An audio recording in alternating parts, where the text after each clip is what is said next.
Hello everyone, it's me Uncle John. Today I am going to read at 66063 Rocky Road Trip. Chapter 7 The Magic School Stagecoach.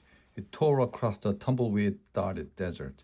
We followed Mr. Chi's directions down a lonely road that wound through a small hills. Miss Frizzle and I had both put on cowboy hats with the bandana to keep the dust out of our faces.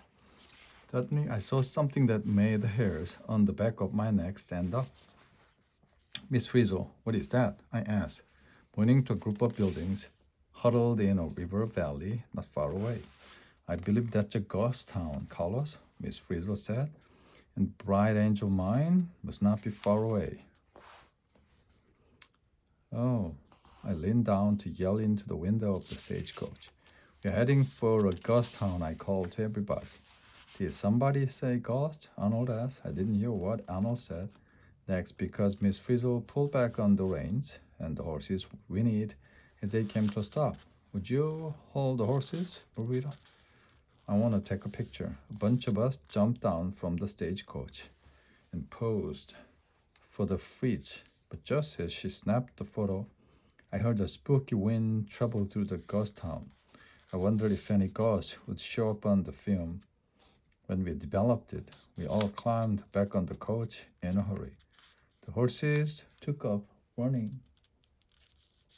Soon we were riding down the main street of the ghost town. We passed an old hotel, a saloon, and lots of abandoned buildings with broken windows and shutters banging in the wind. All the buildings looked ready to fall down.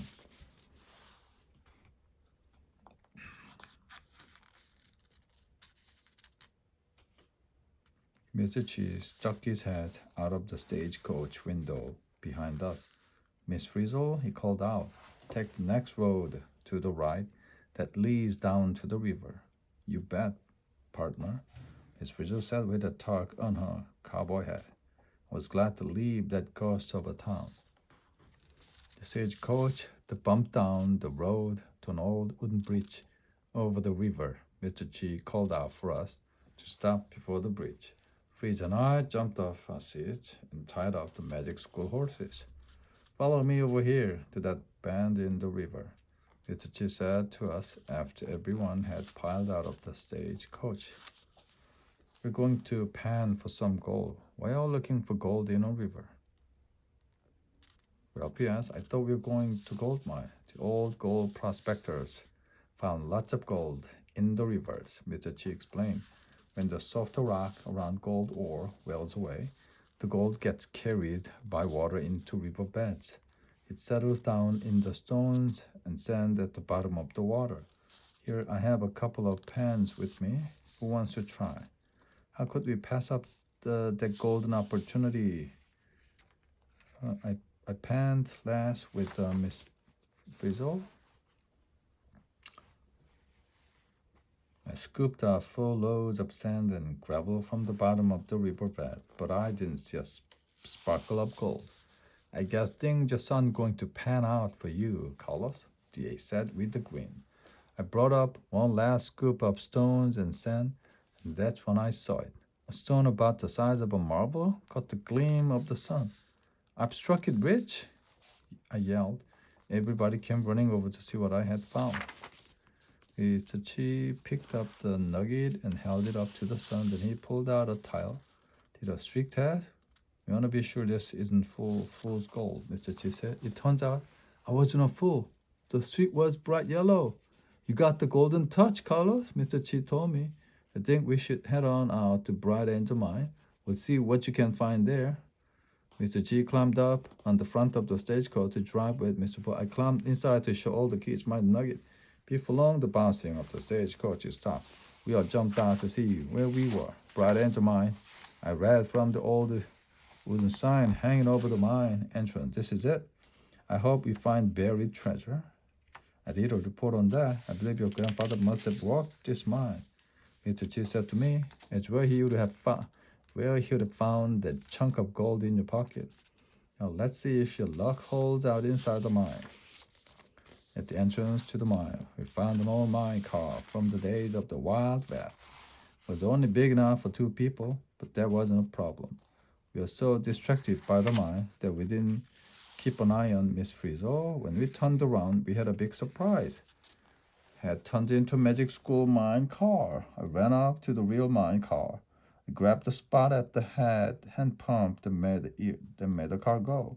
Miss Frizzle hopped in beside me. Okay, Mr. Chi said as the rest of the kids jumped into the Magic School mine car.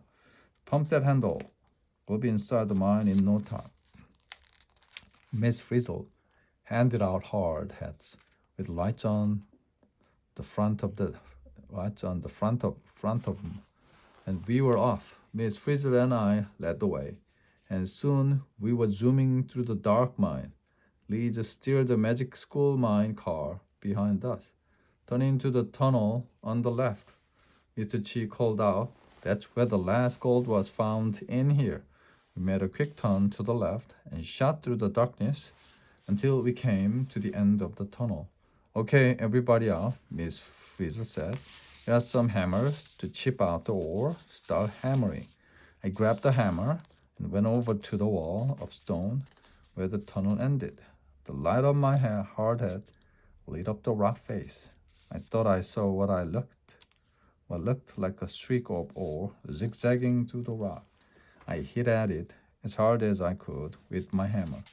All around me, the other kids were chipping away at the walls of the tunnel. "Hey, Mr. Chi," I said as my hammer chipped off a chunk of rock. "I think I may have found." Suddenly my voice was drowned out by a deep rumbling sound.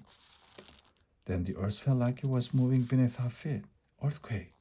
Mr. Chi yelled out over the rumbling sound. "We got to get out of here." I grabbed a chunk of rock that I had chipped off and stuck it in my pocket as I ran for the Magic School mine car. "Let's go, class," Miss Frizzle said. "We haven't a minute to spare." Miss Frizzle pushed the red button on her remote control. Everything happened faster than a speeding bullet. The mine car turned into a Magic School bullet train. We piled in, and the train shot down the tunnel tracks toward the mine entrance. I looked behind us. Rock was crumbling down from the tunnel, sealing and covering the tracks. I see light at the end of the tunnel. Dear yell, we shot out of the mine, and not a second too soon. There was a giant rumble as rock crashed down and blocked the entrance to Bright Angel Mine. Phew, that was a close one. Too close for comfort. Too close for comfort, Marita added. Then she turned to me.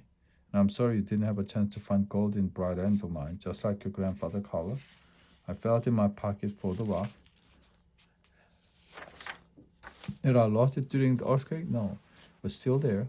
With a big smile, I pulled out my rock and held it up in the sunlight. The sun glinted off the streaks of gold in my rock. "Carlos, you're as good as gold." Chapter 8. "That's a magnificent mess, Keisha, and a beautiful butte." "Thanks, Miss Frizzle, but it's not as cool as seeing the real thing." We were back in the classroom, working on our rocks and minerals projects. Keisha was making a clay panorama of desert rocks. D.A. was putting the finishing touches on a huge poster about geodes. She had a geode from the desert displayed below it. I walked over to see what Arnold was doing. He had a sponge cut into the shape of a bone. He had it sitting in a pan with water and Epsom salts. "What's that, Arnold?" I asked. "It's my petrification project," Arnold said. "I was just so petrified this whole field trip that I thought it would be nice to see something else, petrified for a change." Arnold explained that the bone-shaped sponge would absorb the minerals and Epsom salts, then turn as hard as rock. The sponge would turn to stone, just like fossils do. I headed back to my project, my super-duper rock collection. I had added my gold nugget. My chunk of veined gold from Bright Angel Mine. Was rearranging them one more time when Miss Frizzle tapped me on the shoulder. When I turned around, Miss Frizzle was holding something out to me, a t-shirt that read, "Rock Hound of the Year." "Yeah," I yelled, "that rocks." I pulled the t-shirt over my head. Everyone in the class began to cheer and clap. "Listen, I've added something else to my Rock Hound project." We're all ears. "Carlos," I said. I turned around and pressed the button on my boombox. The muzzle blast music blasted out, and I jumped up on my desk, holding my piece of gold from Bright Angel Mine. This is the Rockhound Rock, I said, grinning, written and sung by the Rockhound of the Year. The class started to clap with me as I sang my song. Check out this rock. It looks real old. Might be pirate. Might be gold. Look at its color. Look at its glow. Check out its hardness. According to mode, I did all the tests, and now I know I'm a rocking rockhound with gold to show. The class cheered, and that was the end of my most awesome field trip ever on the Magic School Bus. The end.